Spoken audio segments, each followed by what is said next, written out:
Support comes from Mosby Building Arts, on a mission to create remodeling experiences worthy of 5-star online reviews. See the difference at callmosby.com. This is St. Louis on the Air from St. Louis Public Radio. I'm Elaine Cha.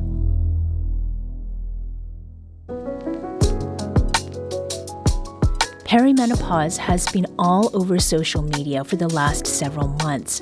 But along with menopause and postmenopause, it affects millions of people's lives across the country and joins a long list of understudied areas of women's health.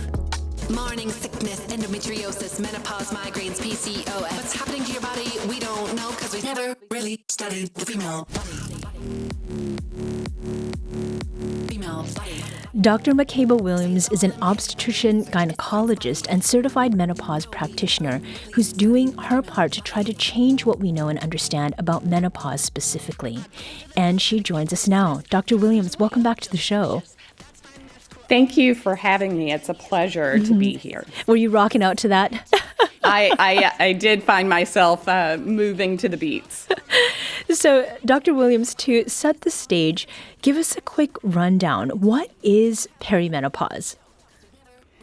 Perimenopause is that transition from our reproductive period where our ovaries are functioning on a cyclical basis, spitting out hormones, to what we would say is this area where our bodies begin to change in many different organ systems because the ovaries are no longer reliably secreting estrogen and progestogen. And this happens as the ovaries age. It manifests in changes to the menstrual cycles. They become less predictable. Women may begin to experience what we call vasomotor symptoms, or commonly known as hot flashes and night sweats. As the estrogen level continues to decline and natures, we will see impacts to our cardiovascular system, our bones, and many other areas of our body. I mean, since it affects so much, why is it that we have not heard much about perimenopause in the past? Largely, what we have focused on from a research standpoint has been menopause, when that point in time where there is no longer estrogen output. And that is unfortunate. But it also represents an opportunity for us to better study and understand this transition period. So there is a gap in our knowledge, it's a gap in our clinical delivery, and thankfully, as there has been democratization of information, there is more inquiry into this important transition phase of life. Mm-hmm. What are some of the common misperceptions about menopause, perimenopause, and postmenopause? I think the biggest misconception that I hear is that menopause is an event that will happen on one day. We do know that the average age of menopause is 51, 52. Every person born with ovaries will experience the event, but the how it is experienced is unique. And so the misconception is it's a one and done, when in fact the menopause transition can occur over a long period of years. It can be as much as 7 years. So it is a transition period. I will often analogize it to the puberty transition, where there is a sequence of events, a sequence of changes that are happening. And that is true of the menopause transition, also known as perimenopause. Mm-hmm. When you make that puberty comparison, does that turn a light on for some people? Does it make it easier for them to understand? I do believe so. We know that menopause and perimenopause has been shrouded in silence, both from a clinical standpoint, from a research standpoint, and culturally, and that there have not been enough conversations in communities about this, a lack of conversations in clinical spaces. And we treat puberty so differently. I think about it as when you take a child to a pediatrician as they are getting into their 10, 11 years old, the pediatrician begins to do what we call anticipatory guidance. They foreshadow some of the changes that will occur, and those changes are normalized. Contrast that what has happened for too long with perimenopause and menopause. That anticipatory guidance has not been delivered. And so when we can use these analogies, the light bulb often goes off for those experiencing the transition, and it speaks to them and says, I want to know more. I should know more about this transition, which I am experiencing. Mm-hmm. Dr. Williams, the last time we spoke, we discussed the way conversations about menopause and perimenopause show up in pop culture and in social media. And of course, what each of us sees on social media is built by an algorithm. But the democratization that you talked about earlier, is there something more to the surge in attention to these particular parts of women's health than the social media surge? I do believe that there is greater awareness and attunement and interest in what is going on with our bodies, with our health. And now we have more access. I will often find that many of my patients who come in are dealing with some of the symptoms of perimenopause. And one of those that can be very distressing is sleep disruption. And so when that sleep disruption occurs at 2 or 3 o'clock in the morning, it is often met with a lot of scrolling. And what do we often have on our bedside tables, or dare I say, under our pillows, is a handheld computer. And with that, you can, when you have these moments of wakefulness, you can turn on that device and seek information. You can type into chatbots or into search engines your symptoms. And then, as you say, there are these algorithms that will continue to feed you information. So I think it is the intersection of being curious about what's going on with your body and also having a device and other platforms that will answer the questions, your curiosity, feed your curiosity. So as a leading expert in menopause research, Dr. Williams, is there a way to responsibly consume the content that you've described? And are there some ways in which it is actually detrimental? I am happy and pleased that we are living in an information age where information is readily available, where we are able to dispel some silencing and myths and cultural tolerance for what has been happening for far too long and the negativity around menopause. So it's great that we are in this information age, but information that is being delivered without individualization, without scientific background and evidence can be dangerous. So it is great that we have access to the information, and it is my belief that we need to partner with healthcare providers who can individualize and explain the nuances of the information that individuals are taking in. So there has to be a partnership between this democratized information and what we know is clinically relevant, useful, and evidentially sound. Mm-hmm. So it's a matter of taking note, but not self-diagnosing? Absolutely. Mm-hmm. Absolutely. We want to stay away from those what you name the search engine, right? And check that with your healthcare provider. What we do see, and the last time I was on, we talked about these gaps and disparities in care.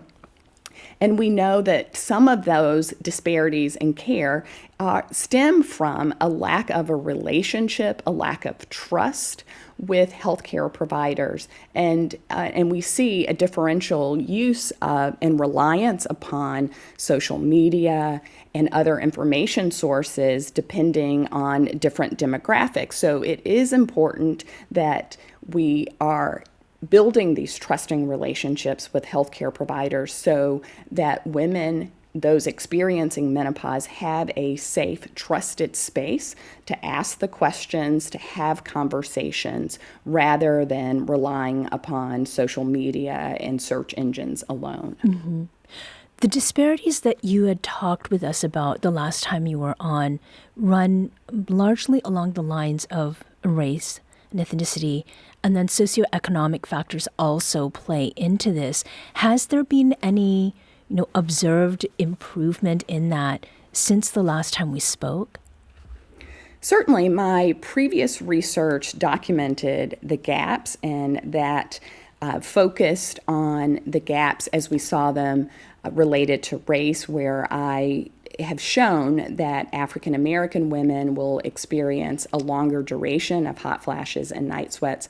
They experience them for far more severely. They're half as likely to be treated. And so our work now focuses on why those gaps persist and investigating interventions and designing solutions to close the gap. What we are also recognizing is the gaps are furthered by these what we call social determinants of health. And they fall into the pillars of our structural and physical environment, where we live, where we work, where we play, our access, our healthcare systems access. How are we able to access evidence-based menopause care and knowledge? Do we have access to treatment? And of course, there is biology. It's our behavior, how we tune into our health. And it's becoming quite apparent that it's not just about race, that there are other socio-demographic factors that play here. And one of those that we are investigating is location of residence, where we see individuals in rural communities experience menopause differentially, where there is a difference in the symptoms that they experience, how they access healthcare information, and whether or not they are using therapies. So our research continues to uncover opportunities to close additional gaps that were far under-recognized. Mm-hmm. How did that come to light? That difference based on what kind of environment people are living in, that the rural part of it is really, it's fascinating. It is truly fascinating. My colleague, Dr. Pauline Mackey, recently published this data that shows that women who are rural residing, when we compare them to women who live in urban and suburban locations, that they are experiencing a significantly higher rate of muscle and joint pain. They experience more panic attacks, and they have the highest rates of being uninsured, and again, less likely to be taking hormone therapy as treatment. And they, in these rural communities, are relying more on their healthcare providers to provide information. They are less likely to use social media. So this was an exploration to better understand how residentiality impacts menopause experiences. And here we are now challenged with this information to better tailor interventions to be culturally responsive, not simply based upon race and ethnicity, but taking into account geographic residence to tailor solutions and interventions to close those gaps. So it stems from a point of curiosity to drill down on what are those factors, what are those environmental factors, what are those built structural determinants that influence the ways in which women are experiencing menopause and accessing care. Mm-hmm. Dr. Williams, have you been following social media and certain people in particular and the way that they have been delivering information about perimenopause and menopause. I'm thinking about the We Do Not Care Club. I don't know if you're familiar with that, but humor seems to be one way that folks are getting more information out there. It is quite interesting how information is being delivered, and what we know is it is important, to have demographic representation and demographic compatibility. For far too long, we have seen that there are some central themes that come to play on how women experience menopause, how they communicate menopause, and we see in many minoritized communities that there is a lot of tolerance, minimization, and silencing. And so to the extent that there are newer voices coming on the scene that can speak with humor, with humility, with demographic compatibility, it does give us opportunity to open the conversation, to remove some of the taboo that has historically shrouded menopause conversations, and hopefully that provides an opportunity, it provides license for individuals experiencing these symptoms to seek care that is relevant to their experience. Mm-hmm.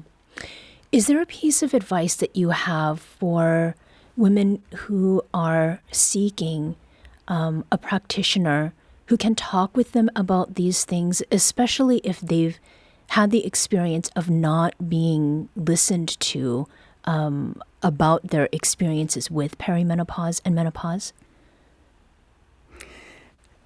You raise an important question and point in that there are many who have breached that sort of fear and have presented to healthcare providers, and many I've heard say that they have been medically gaslit, they have been dismissed, and we want to empower those individuals to have to be able to access the resources, empathetic, kind care that they need, that is so critically important.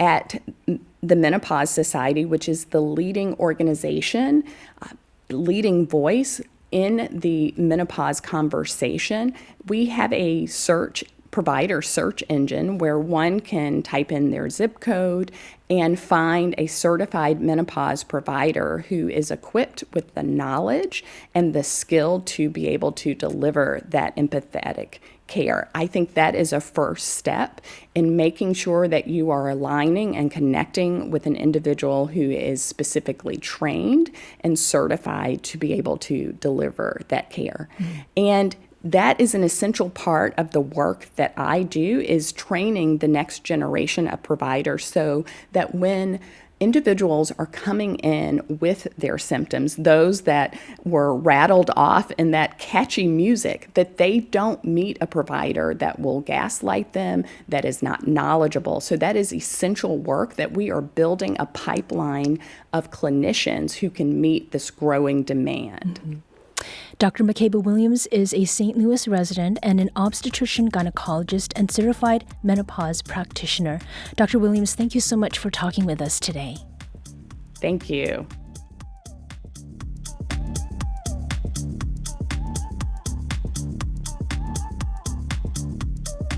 This episode was produced by Maya Norfleet. Our audio engineer is Aaron Dorr. This podcast was mixed and edited by Aaron. Our executive producer is Alex Hoyer.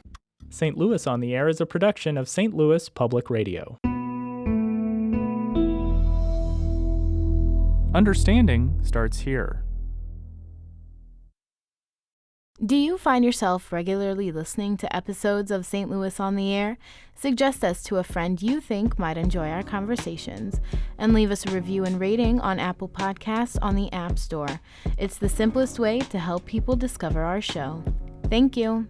St. Louis Public Radio is a member-supported service of the University of Missouri St. Louis.